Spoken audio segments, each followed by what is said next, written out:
Hey guys, welcome. This is a 3016 East Elm, and it's a duplex, new construction. I just finished. Actually, we haven't finished yet, but we're about to. We just need some water meters to be installed and the electrical meters right after that. But I want to come in so I can show you a little walkthrough of the new construction. We walk in here into what will be a living room area, opened up to the kitchen.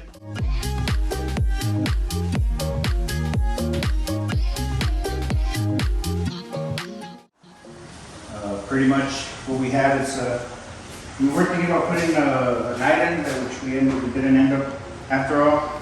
You know, the tenant that comes in, hopefully they'll put their own dining table.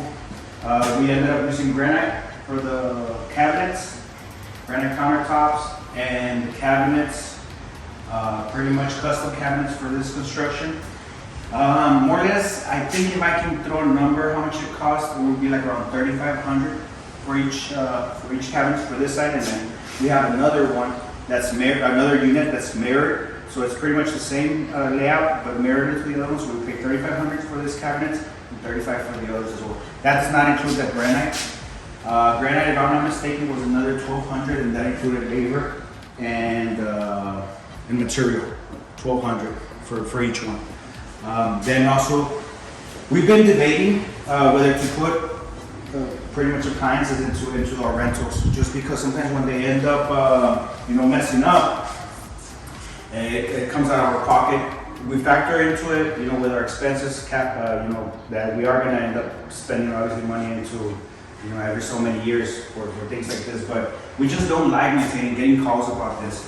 But in this particular case, we ended up putting the fridge, and we have also our stainless steel stove, electrical stove. In the beds, we used to put right above the beds, we used to put microwaves as well, but we end up, figuring out the same thing. We get a lot of calls about like, hey, this is not working, etc. When we don't put it since the beginning, we just don't, we don't put it into our rentals, right? This is the utilities room. We can put in there our washer and dryer, and pretty much store a couple of clothes in there. But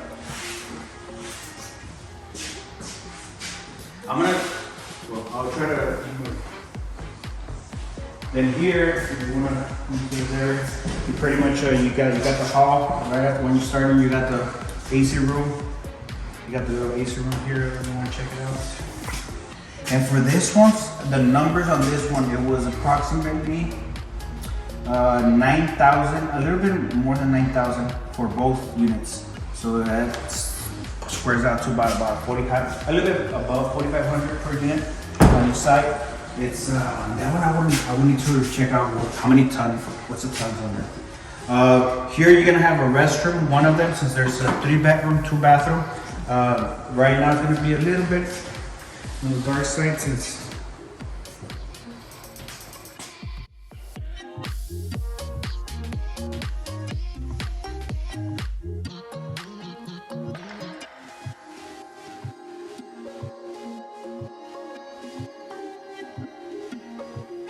and then one of the bedrooms.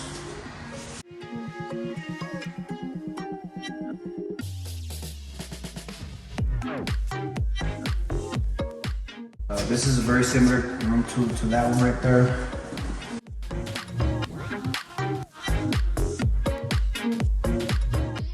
And this is what you would end up having as your master, with a small walk-in closet and its own private restroom.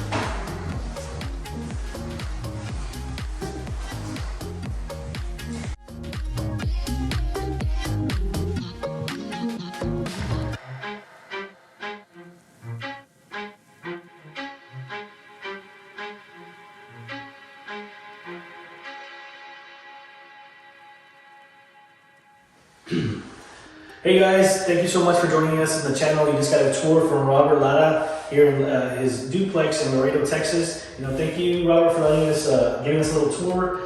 Can you let people know a little bit about yourself? Definitely. So like Justin mentioned, my name is Robert Lara. I'm here from Laredo, pretty much native, born and raised. So I know the city, and I've been trying to get as acquainted as possible with the market.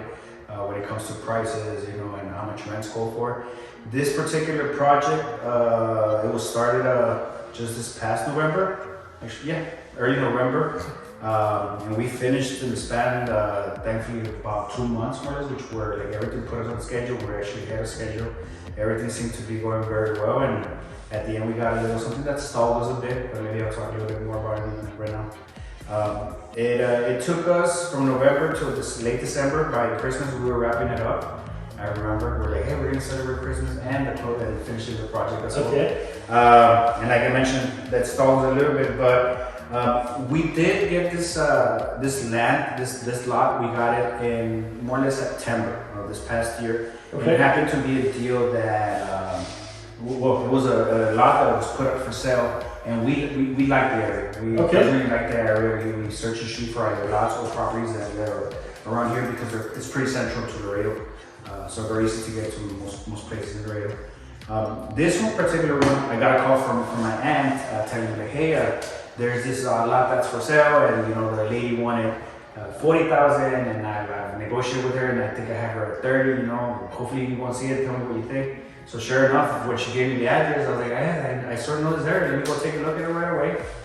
I get here, and right away I made a call to the owner. We negotiated, or I told her about it. And she's like, oh yeah, your aunt talked to me. You know, yeah, we did talk about 30. I was like, perfect. I was like, do you think it's something that you will be agreeing on? Yes. I brought the contract. We signed it up. And we closed it right away. It took me about a month and a half or 2 months to get the funds together, get the designer to, you know, pretty much draw up the plans. And by late October, we were submitting permits and everything. And by early November, we started building. See, what's really great is you tell people, let people know in your family, let people know what you're doing, and deals will come your way. You know, even if you haven't got your first deal, tell people, you know what, I'm looking into investing in a duplex, or I'm looking to do a remodel or a quick remodel. That's going to be my first deal. Or I've already done a couple of deals. Let people know around your network that that's what you're doing. And just like his aunt, they came up to you, hey, I have a deal. I saw something and I want you to jump on it. Is this something that you want to see or what you like? And that's what happened. Yeah. That's really great. Yeah. And you know what, adding to that, like I mentioned, it's true. You let your circle know that you know what you're doing more or less. And sometimes it can get a little bit tedious because since you're telling a lot of people obviously they're on Facebook Marketplace or they're another place, and they'll say, hey, they'll tag you, hey, Robert, there's a property. And sometimes what gets me a little bit is that they're tagging you so many properties you cannot see all of them. And another thing too is that many of them are not deals, and more or less what we're looking for, right, as investors. Yeah. We're trying to hopefully find some that are a little bit discounted so we can have our margin there. And they're sending you, let's say, a deal from a realtor that's posted on Realtor or on Zillow. Yeah, off-market deals is where you're going to make that cushion of money. Like you found this, your aunt found this driving around an empty lot, and then it wasn't you're not going to find your best deals on the MLS or Zillow or Realtor.com. You're going to find your deals off of people, off of the for sale by owner, things like that. You're going to have to search, or even like we've had in the past, where even in your network, in your Facebook group, your neighborhood, it could be anywhere, a wholesaler. Those are where you're going to find your cushion to make the profit and then continue to grow. Yeah, definitely. And I mean that, and I mean I got it discounted the lot, plus then also the construction. I managed part of it, but not. I would say like maybe 20% of it is too much, but around there, let's say. And the other one was with a general contractor. So when we did construct, you know, doing all the calculations along with the lot and the construction, it was like about $100 per square foot, more or less.